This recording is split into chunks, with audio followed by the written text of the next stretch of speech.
Errol Spence came out and stated that it's definitely art in holding. He was talking about Gamboa, the way he was holding Devin Haney.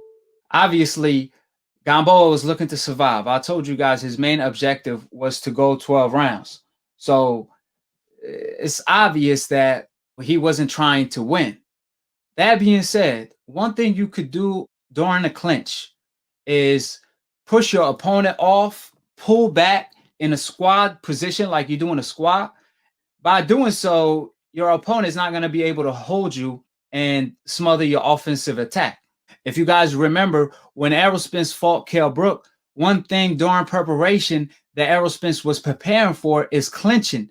Because when Kell Brook fought Porter, Kell Brook was able to nullify Porter by holding Porter throughout the night. Excessive holding, too. He was holding Porter all night long, but it was super effective because he was able to nullify Porter offensive attack. And the fact that Porter was the shorter fighter and he's very awkward. Kell Brook, by holding Porter during that fight, he managed to actually beat Porter I won't say in a dominant fashion, but in a clear fashion. It was clear as day that Kell Brook won the fight. So leading up to the fight with Errol Spence was preparing for the clinching by Kell Brook. One way he was doing so, his trainer, Derrick James, arguably the best trainer in the game right now, he should be the trainer of the year for sure. He told Errol Spence that when he clinch you, all you got to do is push him off, pull back so he can't put his arm around your back. And by doing so, Kell Brook is not going to be able to hold you. So the main thing about pushing your opponent off is you have to pull back in a squat position. Errol Spence is an expert at doing so. He don't let fighters hold him.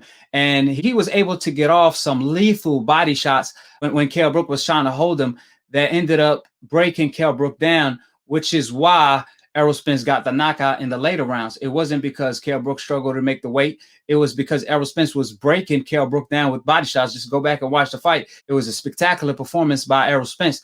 I truly believe he beat the best version of Kell Brook at the time. But with that being said, you're going to run into fighters that's looking to survive. So when they do try to hold you, you still have to work in the inside. You have to get off the clinch. Gamboa was using clinching to save time.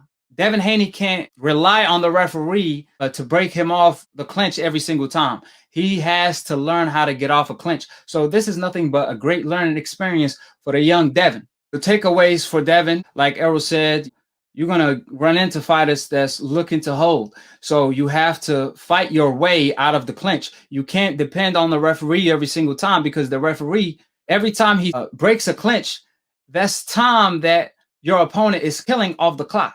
So you have to fight your way out of the clinch by pulling back in a squat position, throwing body shots, which Devin Haney actually adjusted during the fight. And in the later rounds, I believe the 11th and 12th round, actually Devin Haney was digging to the body. He was fighting out of the clinch. That's the great thing about Devin Haney is that he's always making adjustments on the fly. He's only getting better. He's only 21 years old. So that's why I said certain takeaways is fighting off the clinch. I think he's going to be a better fighter fighting off clinches, stuff like that, because he's that unique fighter that could fight in the outside and also in the inside. Also, when you jabbing your opponent to the body, it would be lovely if you follow the jab with the right hand upstairs or feint to the body, then follow up with the right hand upstairs. Because if your opponent is already biting off the jab, you could easily set them up for a hook or a right hand upstairs. And Devin, man, the way he be landing the jab to the body with ease, there's only a few fighters that could throw that jab like a Floyd Mayweather to the body. And Devin Haney could do that. So Errol said Gamboa is coming off a loss too, but fought Haney.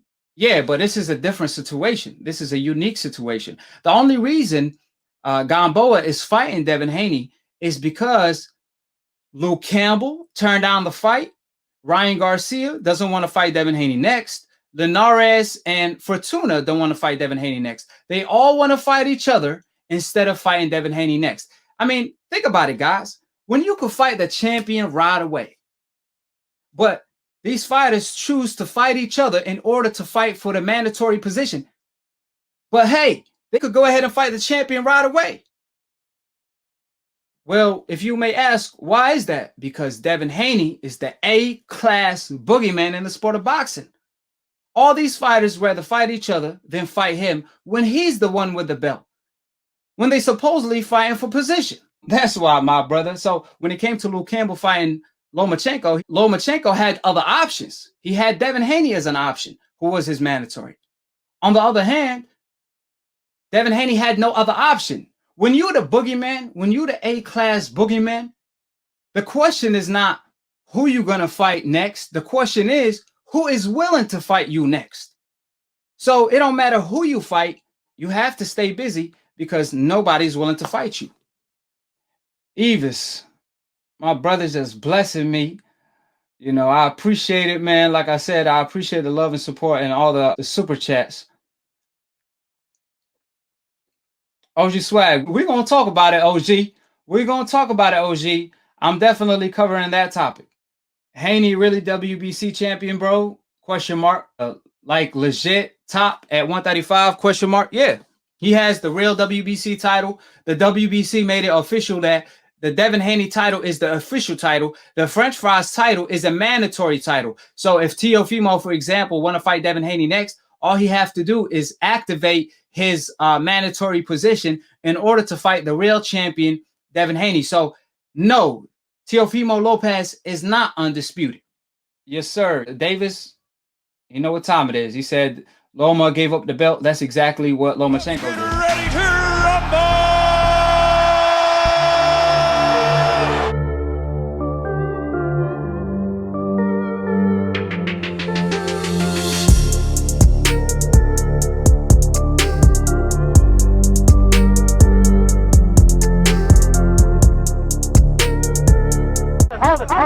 Hold it, you're not that pretty. I'm a bad man. Wait. I still got the world. I still got the world. I still got the world. I bear witness, there's only one God, Allah, and Muhammad is his final messenger. That's what I said, Larry, on the Bungle fight. Thanking you.